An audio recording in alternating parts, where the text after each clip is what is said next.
ഭഗവാനിൽ ഏറ്റവും കൂടുതൽ മനസ്സർപ്പിച്ചിട്ടുള്ള ഗോപികമാരുമായി ചേർന്നുള്ള ലീലകളാണ്. ഭഗവാനിൽ ഏറ്റവും കൂടുതൽ മനസ്സർപ്പിച്ചിട്ടുള്ള ആരാച്ചാൽ ഗോപികമാരാണ് അല്ലേ. ഭഗവാന് വേണ്ടി എന്തും ത്യജിക്കാൻ തയ്യാറുള്ളവരാരാ? ഗോപികമാരാ. നമ്മളൊക്കെ ഭഗവാനെ പ്രാർത്ഥിച്ച് എന്തും നേടാൻ തയ്യാറുള്ളവരാ. പക്ഷേ ഗോപികമാരങ്ങനെയല്ല, എന്തും ത്യജിക്കാനാണ്. അവർക്കൊരൊറ്റ ആഗ്രഹമുള്ളൂ, എന്താ? ഭഗവാനെ ഈ ശരീരം പോലും ഞങ്ങൾക്ക് ആവശ്യമില്ല, ഞങ്ങൾക്ക് ആരെ ആവശ്യം? നിന്നെ മാത്രം മതി.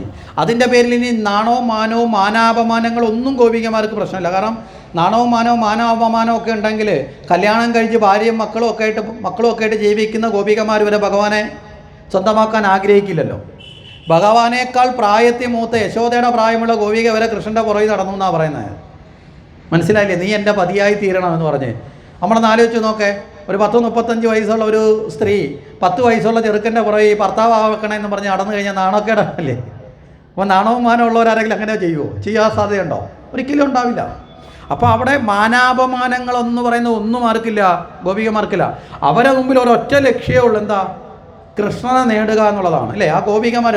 അപ്പോൾ ഈ ഗോപികമാർ ഏറ്റവും സാധാരണക്കാരാണ്. കാരണം കാലിയ മേയ്ക്കൽ എന്ന കുടുംബത്തിലാണ് അവർ ജനിച്ചത്. അവർക്ക് ആകെ അറിയാവുന്ന വിദ്യാഭ്യാസം എന്ന് പറഞ്ഞാൽ പാല് കറക്കുക, പശുവിനെ കുളിപ്പിക്കുക, തൈരാക്കുക, ഉടച്ച് വെണ്ണയെടുക്കുക, വിൽക്കുക, മനസ്സിലായില്ലേ?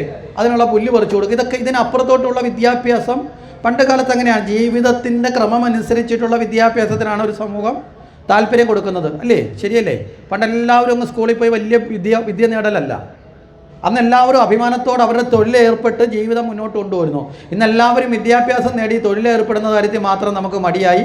പഠിത്തം ഉള്ളതുകൊണ്ട് ഇനി വേറൊരു ജോലിയും ചെയ്യാതെ നമ്മൾ തൊഴിലില്ലാത്തവരായി മാറി. പണ്ട് നേരെ തിരിച്ചാ, പഠിത്തം കുറവാണെങ്കിൽ എല്ലാവരും തൊഴിൽ ചെയ്യാൻ മടിയില്ലാത്തവരായിരുന്നു അല്ലേ? പറഞ്ഞതിൻ്റെ അർത്ഥം മനസ്സിലായില്ലേ? നമ്മളിപ്പോൾ ദുരഭിമാനത്തിൻ്റെ മേളിലെത്തി. ഇത്ര വരെ പഠിച്ച് എൻ്റെ കുഞ്ഞിനെ എങ്ങനെ ആ ജോലിക്ക് വിടുന്നത് അമ്മ ചോദിക്കും, അച്ഛൻ ചോദിക്കും. ഇത് കേട്ടുകൊണ്ട് കുഞ്ഞ് മനസ്സിലങ്ങ് ഉറപ്പിക്കും. ആ കാലത്തൊക്കെ അച്ഛനും അമ്മയ്ക്ക് ആരോഗ്യമുണ്ട്. അവർ പറയും, ഞങ്ങൾ അധ്വാനിച്ച് വരുന്നത് വരെ എൻ്റെ കുഞ്ഞ് ഇത്ര വരെ പഠിച്ചതാ, അവൻ ആ ജോലിക്ക് പോകേണ്ട ആവശ്യമില്ല എന്ന് പറഞ്ഞ് ഇല്ലാത്ത ദുരഭിമാനം കുഞ്ഞിലുണ്ടാക്കി കൊടുക്കും. ഇതെല്ലാം കഴിഞ്ഞ് അച്ഛനും അമ്മയും വെടിക്കെട്ട് തീർന്നങ്ങ് പോയി കഴിയുമ്പോഴോ സ്വയം ജോലി ചെയ്യാൻ കഴിവില്ലാത്തവനായിട്ട് ആര് മാറും? ആ കുട്ടി മാറും. ഒരിക്കലും അങ്ങനെ ശീലിപ്പിക്കരുത്. മനസ്സിലായില്ലേ? ഏതൊരു ജോലിയും മാന്യതയുള്ള കക്കാനും മോട്ടിക്കാതെയും പോകാതെ ഏതൊരു ജോലിയും ചെയ്യാൻ നമ്മുടെ കുഞ്ഞുങ്ങളെ പ്രാപ്തരാക്കണം. ഒക്കെ അഭിമാനത്തോടു കൂടി ചിന്തിക്കണം. ഒരർത്ഥത്തിൽ പറഞ്ഞാൽ അമ്മമാരുടെ അച്ഛൻ്റെയൊക്കെ ഈ വാത്സല്യം അധികമായാൽ അമൃതും വിഷമാണ്. അതൊന്നും ഉണ്ടാവരുത്. ജീവിക്കാൻ പ്രാപ്തമായ നിലയിൽ നമ്മുടെ കൺമുമ്പിൽ തന്നെ അവരെ പറത്തി വിടുക. അവർ പറക്കട്ടെ. പറന്ന് കഴിയുമ്പോൾ എന്തെങ്കിലും കുഴപ്പമുണ്ടെങ്കിൽ നമുക്ക് അന്നേരം രക്ഷിക്കാം. നമ്മളില്ലാത്തപ്പോഴാണ് പറക്കുന്നതെങ്കിലോ രക്ഷിക്കാൻ പറ്റുമോ? മനസ്സിലായോ? അതുകൊണ്ട് യാതൊരു മടിയും വേണ്ട. ഇന്നതുവരെ പഠിച്ചാൽ ഇന്ന ജോലിയെ ചെയ്യാവുന്നൊന്നുമില്ല. MBBS എടുത്ത ആൾ ഇനി ഡോക്ടറായിട്ട് മാത്രമേ ചെയ്യാവുന്നൊന്നുമില്ല. മലകറി കച്ചവടം നടത്താനാണ് കഴിവെങ്കിൽ അത് ചെയ്യട്ടെ, കൃഷി ചെയ്യാനാണ് കഴിവെങ്കിൽ അത് ചെയ്യട്ടെ. ആ മേഖലയിലൂടെ ഉയരം നേടിയിട്ടുള്ളവരുണ്ടില്ലേ? ഉണ്ടോ ഇല്ലയോ? നമ്മൾ ചിന്തിച്ചാൽ മതി. നമ്മൾ ഏറ്റവും നിസാരമെന്ന് പറയുന്ന മേഖലയിലൂടെയും ഏറ്റവും ഉന്നതമായ സ്ഥാനത്തെത്തിയിട്ടുള്ള ആൾക്കാരുണ്ട്. ഈ അടുത്ത കാലത്തൊരു ലേഖനത്തിൽ ഒരു വലിയ സിറ്റിയിൽ ജീവിച്ച ഒരു പെൺകുട്ടിയെ കുറിച്ച് വന്നു. സോഫ്റ്റ്വെയർ എഞ്ചിനീയറായിട്ട് പാസ്സായ കുട്ടിയാണ്, നല്ല മാർക്കോടുകൂടി. ആ കുട്ടി തിരഞ്ഞെടുത്ത ജോലി മാലിന്യത്തെ ശേഖരിക്കലാണ്. കാരണം താമസിക്കുന്ന ടൗണിൽ മാലിന്യം ഉപേക്ഷിക്കാൻ സ്ഥലമില്ല, എല്ലാവരും കൊണ്ട് അങ്ങോട്ടും ഇങ്ങോട്ടും വലിച്ചെറിയുന്നു. അങ്ങനെ വന്നപ്പോൾ അത് ചിന്തിച്ചു, മാലിന്യത്തെ സംസ്കരിക്കാൻ 3-4 തൊഴിലാളികളെ ചേർത്തുകൊണ്ട് മാലിന്യ സംസ്കരണത്തിലേക്ക് ഇറങ്ങിത്തിരിച്ചു. ഇന്ന് ലോകത്തിലെ നമ്പർ 1 കോടീശ്വരിയിൽ ഒരാളാണ്. നമ്മൾ വലിച്ചെറിഞ്ഞ മാലിന്യം ശേഖരിച്ച് ശുദ്ധീകരിച്ച് പ്രോസസ്സ് ചെയ്ത് സമൂഹത്തിന് ഒരു നല്ല അവസ്ഥ ഉണ്ടാവാൻ വേണ്ടി ഇറങ്ങിത്തിരിച്ചതാണ്. ഇന്ന് കേവലം 10,000-ത്തിലധികം തൊഴിലാളികളെ വെച്ചുകൊണ്ട് 1000-ത്തിനടുത്ത് വാഹനങ്ങൾ വെച്ചുകൊണ്ട് ദൂരെയുള്ള മറ്റ് ജില്ലകളിലെ മാലിന്യം കൂടി എടുത്തുകൊണ്ടൊന്ന് സംസ്കരിച്ച്, മനസ്സിലായില്ലേ, അതിൻ്റെ പ്രോസസ്സിങ് നടത്തുന്ന, ഇവിടെ പണം നേടിയത് മാത്രമല്ല ഞാൻ പറഞ്ഞത്, ഒരു വലിയ സാമൂഹിക പ്രവർത്തനം ചെയ്തൊരു നാടിനെ ഉയർത്തിക്കൊണ്ടുവരുന്നതിൽ ഏറ്റവും നമ്പർ 1 ആയിട്ട് മാറ്റപ്പെട്ടു. നമ്മളൊന്ന് ആലോചിച്ച് നോക്കേ. നേരെ മറിച്ച് ഒരു കമ്പ്യൂട്ടറിന് മുമ്പിൽ പോയിരുന്ന എഞ്ചിനീയറിംഗ് മാത്രമായിരുന്നു ചെയ്തിരുന്നെങ്കിലോ എന്നും ഒരു മുറിക്കകത്തിരിക്കാം, ഒരു 4-5 ശമ്പളം വാങ്ങി ജീവിച്ചു. അങ്ങനെയല്ല, നമുക്ക് അനന്തമായ കഴിവുകളുണ്ട്. നമ്മുടെ കഴിവുകളെ വികസിപ്പിക്കാൻ ഏതൊക്കെ മേഖലകളിൽ സാധിക്കും ആ മേഖലകളിലേക്കൊക്കെ പോകണം. നമ്മുടെ താല്പര്യം മാത്രമല്ല, കുഞ്ഞുങ്ങളുടെ താല്പര്യം കൂടി നോക്കണം അല്ലേ? അച്ഛൻ്റെ അമ്മയുടെ മോഹം തീർക്കാനല്ല മക്കൾ, അച്ഛൻ്റെ അമ്മയുടെ മോഹത്തിനും കൂടെ അവർക്ക് പങ്കുവെക്കാം. പക്ഷേ അവർക്ക് താല്പര്യമുള്ള, അവർക്ക് കഴിവുള്ള മേഖലകളിലേക്ക് അവരെ തുറന്നു വിടണം. പലതരത്തിലുണ്ട്, പല മേഖലകളുണ്ട്. ആ മേഖലകളിലൂടെ ആയിരിക്കും അവരറിയാം. ഇപ്പം നമ്മൾ വളരെ സിമ്പിളായിട്ട് എടുത്തു കഴിഞ്ഞാൽ ശങ്കരാചാര്യർ കുട്ടിക്കാലത്ത് അമ്മയോട് പറഞ്ഞു തപസ് ചെയ്യാൻ പോകണം, അല്ലേ? 5 വയസ്സ് 6 വയസ്സ് പ്രായമുള്ളൂ, തപസ് ചെയ്യാൻ പോകണം. അമ്മ ചോദിച്ചു, മോനെ നീ ഒരാളെ എനിക്കുള്ളൂ, അച്ഛൻ പോലും ഇല്ല, ആകെ നീന്നെ ഞാൻ എങ്ങനെയാണ് ഉപേക്ഷിക്കുന്നത് എന്നൊക്കെ ചോദിച്ചാൽ അമ്മ വിട്ടില്ല. വളരെ ദിവസങ്ങളിൽ തർക്കം നടന്നു. അമ്മയുടെ ആഗ്രഹം അനുസരിച്ച് ശങ്കരാചാര്യർ കുടുംബസ്ഥനായി ജീവിച്ചിരുന്നു എങ്കിൽ ഇന്ന് ശങ്കരാചാര്യരെ കേരളമോ ഭാരതമോ തിരിച്ചറിയുമോ? അറിയുമോ? ആചാര്യസ്വാമികളെ ചിട്ടപ്പെടുത്തിയ പ്രയാഗയിൽ ഇന്ന് കോടിക്കണക്കിന് ആൾക്കാർ വന്ന് ഗംഗാനദിയിൽ വന്ന് പ്രയാഗയിലെ മഹാകുംഭമേളയുടെ സ്നാനം നടത്തുമ്പോൾ അവിടെയും നിറഞ്ഞു നിൽക്കുന്ന ആദിശങ്കരനാ, കേരളത്തിൽ ജനിച്ച ശങ്കരനാ. കേരളത്തിൽ ഭരിച്ച ഏതെങ്കിലും മുഖ്യമന്ത്രിയുടെയോ ഏതെങ്കിലും വലിയ പണക്കാരൻ്റെയോ ഫോട്ടോ അവിടുത്തെ കുംഭമേളയിൽ ഇരിപ്പുണ്ടോ? ഇന്ത്യയിലുണ്ടായിരുന്ന പ്രധാനമന്ത്രിമാരുടെ ആരെങ്കിലും ഫോട്ടോ വെച്ചിട്ടുണ്ടോ? ഇല്ല. പറഞ്ഞു മനസ്സിലായില്ലേ? എല്ലാം ഉപേക്ഷിച്ച് കേവലം 32 വയസ്സിൽ ജീവിച്ച ശങ്കരാചാര്യർ ഇത്രയധികം ജനഹൃദയങ്ങളിൽ നിറഞ്ഞത് എന്തുകൊണ്ടാണ്?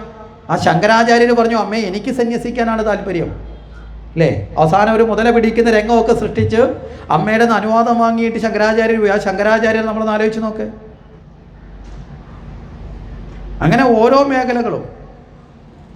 ഇതിപ്പോൾ നമ്മൾ ആധ്യാത്മിക മേഖലയിൽ ഇരുന്നു കൊണ്ട് പറയാവുന്ന ശങ്കരാചാര്യ എടുത്തേണ്ടത് പറയുകയാണ്. അല്ലാത്ത മേഖലകളിലും പോയി കഴിവ് തെളിയിച്ച ആൾക്കാരുണ്ടില്ലെന്ന് പറയാൻ പറ്റുമോ? ഓരോ മേഖലകളിലും ഉണ്ട്.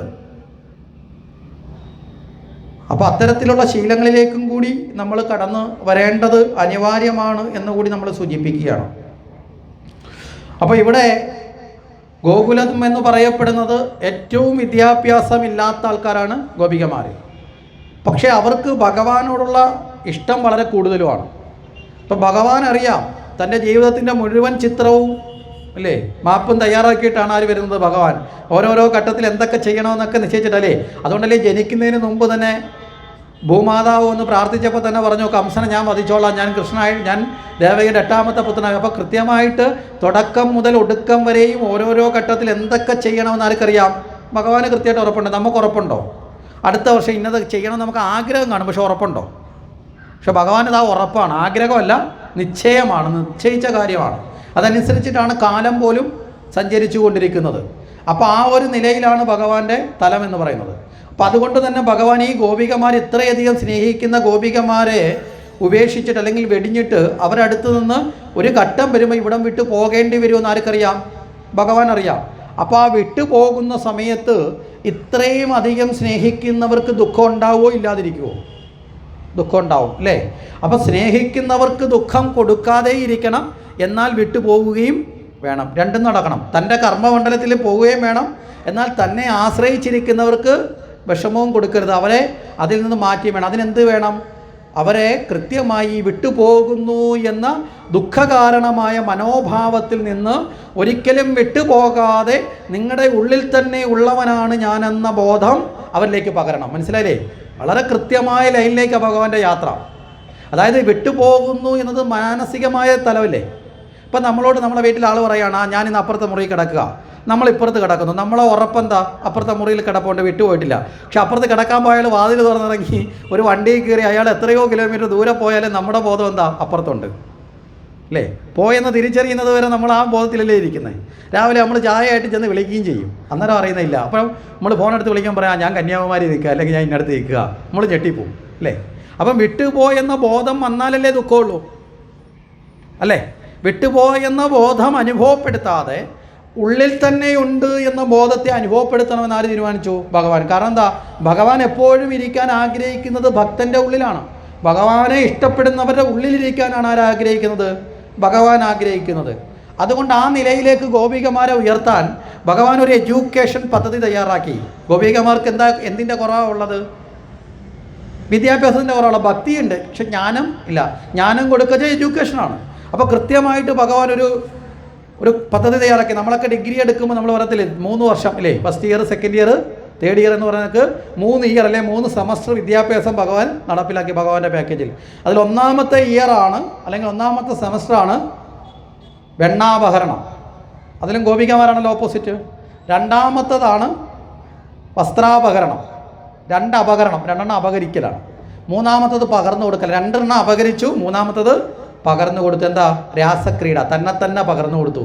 ഇത് 3 ഗോപികമാരെ ഉദ്ധരിച്ച് ഗോപികമാരെ ആ ഭഗവാന്റെ യഥാർത്ഥ സ്വരൂപത്തിൻ്റെ ആനന്ദത്തിലേക്ക് ഉയർത്തിയതാണ്. ഇത് കൃത്യമായി മനസ്സിലാക്കണമെങ്കിൽ അത്ര സസൂക്ഷ്മമായ നിരീക്ഷണം ഉണ്ടാവണം. ഇല്ലെങ്കിൽ നമുക്ക് തോന്നി ഇത് മോശപ്പെട്ട എന്തോ പ്രക്രിയയാണെന്ന്. ഒന്ന് കള്ളത്തരം കാണിച്ചത്, ഒന്ന് കുളിക്കാൻ പോയത്, തുണി എടുത്തുകൊണ്ട് പോയത്, ഇല്ലേ? ഒന്ന് രാത്രി പെണ്ണുങ്ങളെല്ലാം വിളിച്ചുകൊണ്ട് ട്രിപ്പിന് പോയത്. ഇത് 3 നമുക്ക് അങ്ങനെ തോന്നുന്നതിൻ്റെ കാരണം നമ്മൾ വേണ്ടം നമ്മുടെ ബോധത്തെ വികസിപ്പിച്ച് നോക്കാത്തതുകൊണ്ടാണ്. നമ്മൾ നോക്കുന്ന നോട്ടം കറക്റ്റ് അല്ലെങ്കിൽ കാഴ്ച കൃത്യമായിരിക്കുമോ? ഒരിക്കലൊരു യുവശാസ്ത്രജ്ഞൻ ബൈനോക്കുലറിൽ വെച്ച് ആകാശത്തേക്ക് നോക്കിയിട്ട് ഉടനെ ഇറങ്ങി വന്ന് ഇയാൾ വലിയൊരു പ്രഖ്യാപനം നടത്തി. ഇദ്ദേഹത്തിൻ്റെ ഗുരുനാഥൻ പ്രായം ചെന്ന് റിസർച്ച് സെൻ്ററിൽ വരാൻ പറ്റാത്ത അവസ്ഥയിൽ വിശ്രമിക്കുകയാണ്. അപ്പോൾ നോട്ടം മുഴുവൻ ആരെ ഏൽപ്പിച്ചു? യുവ ശാസ്ത്രജ്ഞനെ ഏൽപ്പിച്ചു. ഇയാൾ വളരെ പെട്ടെന്ന് മന്ത്രിതലത്തിലേക്ക് ഒരു അറിയിപ്പ് കൊടുത്തു, ദേ സൂര്യനകത്തൊരു ഓട്ട വീണിരിക്കുന്നു, സൂര്യൻ ഉടനെ തകരാൻ സാധ്യതയുണ്ട്, എന്തെങ്കിലും പ്രതിവിധി ചെയ്തോണം, സൂര്യൻ തകർന്നാൽ പിന്നെ പ്രപഞ്ചം മുഴുവൻ തീർന്നില്ലേ. ഇതൊക്കെ പറഞ്ഞ് ഇയാൾ പ്രഖ്യാപനം നടത്തി. കേട്ട മന്ത്രിമാരൊക്കെ അടിയന്തര മന്ത്രിസഭാ യോഗമൊക്കെ കൂടി. സൂര്യൻ തകർന്നാൽ എന്ത് ചെയ്യും? പകരം എന്ത് വെട്ടം കൊണ്ടുവരാൻ പറ്റും? ഇത്രയും സമയത്ത് വൈദ്യുതി ഇട്ടേക്കാൻ പറ്റുമോ? അല്ലെങ്കിൽ എങ്ങനെ ചെയ്യാം? ഇങ്ങനെയൊക്കെയുള്ള മണ്ടത്തരങ്ങളൊക്കെ ചർച്ച ചെയ്തു. ഇതൊക്കെ നടന്നുകൊണ്ടിരുന്നു. ഇതെല്ലാം എല്ലാ വാർത്തകളിലൂടെയും പുറത്തു വന്നു. ഈ സമയത്താണ് ഈ മുതിർന്ന വളരെ പ്രായത്തിലെത്തിയ ശാസ്ത്രജ്ഞൻ ഈ വാർത്ത അറിഞ്ഞു. അതേ ചോദിച്ചു, സൂര്യൻ തകരുകയോ? അസംഭവിക്കുകയാണല്ലോ, അങ്ങനെ ഒരു വാർത്ത വന്നു. ആര് പറഞ്ഞു? അങ്ങയുടെ ശിഷ്യൻ പറഞ്ഞു. ഉടനെ ഇദ്ദേഹം പറഞ്ഞു, എന്നെ പെട്ടെന്ന് അവിടെ കൊണ്ടുപോയി, എനിക്ക് ഒട്ടും വയ്യ, ആംബുലൻസ് വിളിക്കാൻ പറഞ്ഞു. വണ്ടി വിളിച്ചു. നേരെ ഇദ്ദേഹത്തെ റിസർച്ച് സെൻ്ററിൽ കൊണ്ടുപോയി. വീൽ ചെയറിനകത്തൊക്കെ എടുത്ത് അവിടെ ചെന്നു. ഇദ്ദേഹം ശിഷ്യനോട് ചോദിച്ചു, നീ എന്താ ഈ പറഞ്ഞത്? ലോകം മുഴുവൻ ഭയന്ന് ഓടിക്കൊണ്ടിരിക്കുക. കാര്യം നമ്മളെ ആലോചിച്ച് നോക്കേ, നമ്മൾ ഇപ്പോൾ നാളെ ഈ ഒരു വാർത്ത കേൾക്കുകയാണ്, നാളെ നേരം വിളിക്കുമ്പോൾ സൂര്യൻ അങ്ങ് തകർന്നു എന്ന് പറഞ്ഞാൽ നമ്മുടെ അവസ്ഥ എന്താവും? ഇതെന്തേ ഇങ്ങനൊരു വാർത്ത? വെറുതെ പറയാൻ പാടില്ലല്ലോ, കാര്യങ്ങളൊക്കെ ചെയ്യും. അതെ സാർ, ഞാൻ ഇന്ന് രാവിലെ ബൈനോക്കുലറിലൂടെ സൂര്യനെ നോക്കിയപ്പോഴാണ് ഞാൻ ഞെട്ടിക്കുന്ന സത്യം മനസ്സിലാക്കി. എന്താ? സൂര്യൻ തകരാൻ പോകുന്നു. സൂര്യൻ്റെ നടുക്കൊരു കറുത്ത പാട്, ഒരു അടയാളം, സൂര്യനൊരു ഹോള് വീണിരിക്കുന്നു. അപ്പോൾ ഇദ്ദേഹം പറഞ്ഞു, നീ നോക്കിയോ? എന്നാൽ ഞാനും നോക്കട്ടെ. ഇദ്ദേഹം നേരെ ഒന്ന് ആ ബൈനോക്കുലർ ഉറപ്പിച്ച് ബൈനോക്കുലൂടെ നോക്കിയപ്പോൾ ഇദ്ദേഹം ഒന്ന് ചിരിച്ചു. എന്നിട്ട് ഇദ്ദേഹം ബൈനോക്കുലിൻ്റെ അപ്പുറത്തെ ഭാഗം തിരിച്ചു നോക്കിയപ്പോൾ അവിടെ ഒരു വണ്ട് വന്നിരിക്കുക. മനസ്സിലായില്ലേ? എൻ്റെ ഗ്ലാസിൻ്റെ ലെൻസിൻ്റെ നടുക്ക് ഒരു വണ്ട് വന്ന് ചത്തിങ്ങനെ ഉറച്ചിരിക്കുക, പശ ഒട്ടിയിരിക്കുക. ഈ വണ്ട് അവിടെ ഇരിക്കുന്നത് കണ്ടിട്ടാണ് ഇയാൾ സൂര്യനെ നോക്കിയത്. അപ്പോൾ ഈ വണ്ട് നടുക്കിരുന്നത് കൊണ്ട് കറുത്ത പാട്, സൂര്യൻ ചുറ്റും. മനസ്സിലായില്ലേ? ഇദ്ദേഹം അതിനെ ഇളക്കി കളഞ്ഞിട്ട് ഇനി നോക്കാൻ പറഞ്ഞു. നോക്കിയപ്പോൾ ഒരു കുഴപ്പമില്ല, ഇപ്പം റെഡിയായിരിക്കുന്നു. എന്നാലോചിച്ച് നോക്കേ, ഇതുപോലെ നമ്മുടെ നോട്ടം കൃത്യമല്ലെങ്കിൽ നമുക്കും ഉണ്ടാവും ഭ്രമം, മറ്റുള്ളവരെ നമ്മൾ ഭ്രമിപ്പിക്കും, അല്ലേ? ഭാഗവതത്തിലെയും നമ്മൾ നോക്കുമ്പോൾ ഏറ്റവും സൂക്ഷ്മവും ഏറ്റവും വ്യക്തവും സുതാര്യവുമായി നമ്മൾ നോക്കണം. ആ നോക്കുന്നവൻ്റെ ബോധത്തിനനുസരിച്ചിട്ടാണ് അവിടുത്തെ ഉത്തരം കൃത്യമായിട്ട് വരുന്നത്. നമ്മുടെ മനസ്സിൽ ഈ പറയുന്ന മോശപ്പെട്ട വികാരത്തോട് നോക്കിയാൽ കാണുന്നതൊക്കെ മോശമായിട്ട്. അതാണ് പണ്ടുള്ളവർ കൃത്യമായിട്ട് പറഞ്ഞു, മഞ്ഞപ്പിത്തം ബാധിച്ചവൻ്റെ കണ്ണുകൊണ്ട് നോക്കിയാൽ കാണുന്നതൊക്കെ അത് സാധനത്തിൻ്റെ മഞ്ഞ കൊണ്ടാണോ നോക്കുന്നവൻ്റെ മഞ്ഞ കൊണ്ടാണോ? തിരിച്ചറിയാം. അപ്പോൾ ഈ ഗോപികമാരെ ഉദ്ധരിക്കുന്ന ഇതിലേക്ക് നമുക്ക് വരാം. ഇവിടെ ഭഗവാന് നമ്മളൊക്കെ സ്നേഹം കൂടുമ്പോൾ ഇപ്പം വിളിക്കുന്ന കള്ള എന്നാണ്, അല്ലേ? ഇന്നലെ അമ്പലപ്പുഴ ക്ഷേത്രത്തിൽ തൊഴുതാൻ പോയി. അപ്പോൾ ക്ഷേത്രത്തിൻ്റെ വടക്കു ഭാഗത്തൊരു നല്ല കീർത്തനം എഴുതി വെച്ചിരിക്കുന്നു. ആ കീർത്തനത്തിനകത്ത് എഴുതിയേക്കുക, അമ്പലത്തിൽ ഭഗവാന്റെ അടുത്ത് തന്നെ എഴുതിയേക്കുക, വെണ്ണകെട്ട കള്ള. മനസ്സിലായില്ലേ? സ്നേഹം വരുമ്പോൾ കള്ളാന്നോ കുരങ്ങാന്നൊക്കെ വിളിച്ചു, അത് കുഴപ്പമില്ല, അതൊക്കെ വാത്സല്യത്തിലല്ല. പക്ഷേ ഒരു കള്ളത്തരം കാണിച്ചു എന്ന നിലയിലെടുത്താൽ കള്ളൻ ഒരിക്കലും ഈശ്വരനാവില്ലല്ലോ. ആവുമോ? ഈശ്വരൻ കള്ളനാവില്ല, കള്ളൻ ഈശ്വരനും ആവാൻ പറ്റില്ല. പറ്റുമോ? ഒരിക്കലും പറ്റില്ല. പിന്നെന്താ ഇങ്ങനെ സംഭവിച്ചത്? ഇവിടെ ഭഗവാനെ ഈ കള്ളനെന്ന ആരോപണവുമായിട്ട് വരുന്നതാരാ? ഗോപികമാരാണ്, സംശയം വേണ്ട. ഇതേ ഗോപികമാർക്ക് ഭഗവാനോട് എന്തെങ്കിലും ശത്രുതയുണ്ടോ സ്നേഹമുണ്ടോ?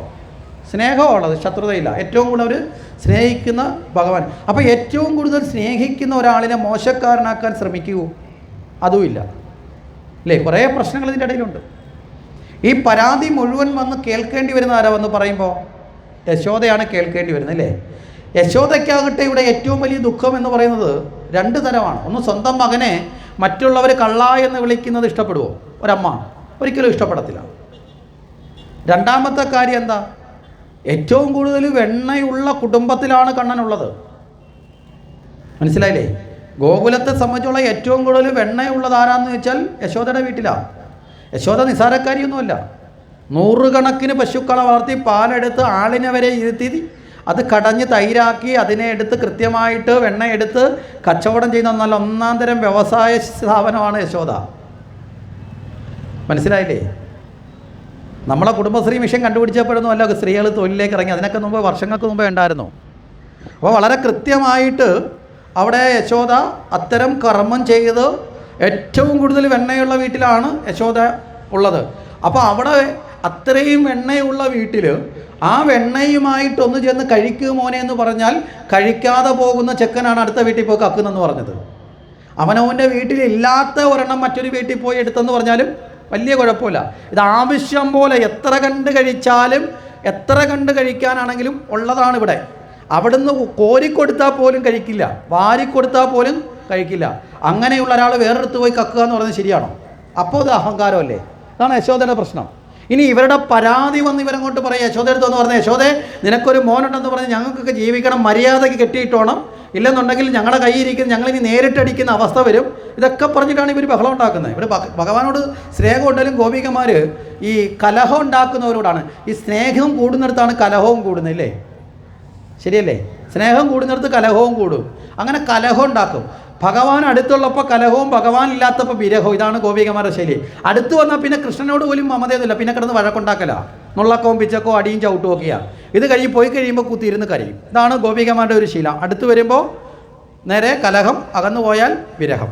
ഈ രണ്ട് ഭാവമാണ് ഗോപികമാർ പ്രകടമാക്കുന്നത്. ഇത് രണ്ടും സ്നേഹം കൊണ്ടാണ് കേട്ടോ, ശത്രുതാഭാവം കൊണ്ടൊന്നുമല്ല.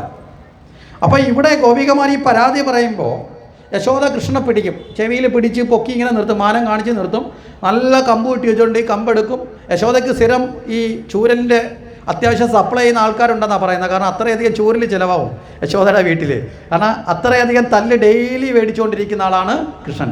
എന്താ കാര്യം വെച്ചാൽ ഒരു കുസൃതി പോലെ ആചാര്യശ്രേഷ്ഠന്മാർ പറയും, ഈ രാമാവതാരത്തിൽ ഒരിക്കലും കൗസല്യ മാതാവ് രാമനെ ഒന്നും നുള്ളിപ്പോലും നോവിച്ചിട്ടില്ല. മനസ്സിലായില്ലേ? ഒന്ന് വഴക്ക് പോലും പറയേണ്ടി വന്നില്ല. കാരണം എന്താ? അത്ര അച്ചടക്കത്തോടു കൂടി. അവിടെ രാമൻ്റെ ഒരു പ്രത്യേകതയുണ്ട്, മാതാപിതാക്കളുടെ ആഗ്രഹം അനുസരിച്ച് ജീവിക്കുന്നവൻ ഉത്തമ പുത്രനാണ് എന്ന് പറഞ്ഞിരിക്കുന്ന ആളാണ്. ആ മാതാപിതാക്കളുടെ